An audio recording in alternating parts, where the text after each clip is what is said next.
खुलुमबाय एसएम निउसनि रादाबखौ फरायदों आं देबिका बर'आ।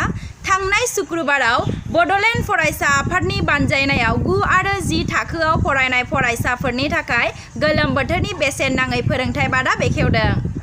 क'क्राझार जिल्लानि सिङाव थानाय सालाकाटि ब्लक कमिटिनि बड'लेण्ड फरायसा आफादनि बानजायनायाव बेसेन लायालासे गोजौ फरायसालिनि 9 आरो 10 थाखोआव फरायनाय फरायसाफोरखौ गोलोम बोथोरनि बेसेन लायालासे फोरोंथाय होनाय हाबाफारि मावफुङो। सालाकाटि गोजौ फरायसालियाव खुंफुंनाय दान मोनसे गोलोम बोथोरनि बेसेन लायालासे फोरोंथाय बादा हाबाफारिखौ शुक्रबाराव बेखेवना होयो। 2019 मायथाइनि गथ'सा थुनलाइयाव साहित्य एकाडेमि बान्था मोननो हानाय बासुगाव गोजौ फरायसालिनि बारग' गोरायुं लक्ष्मीनाथ ब्रह्मआ बे हाबाफारियावनो जर'खा आलासि महरै बाहागो लायो। 2019 मायथाइनि गुरुदेव कालीचरण ब्रह्म देरहासार बान्था मोननो हानाय माथुरा कान्त बसुमतारिया।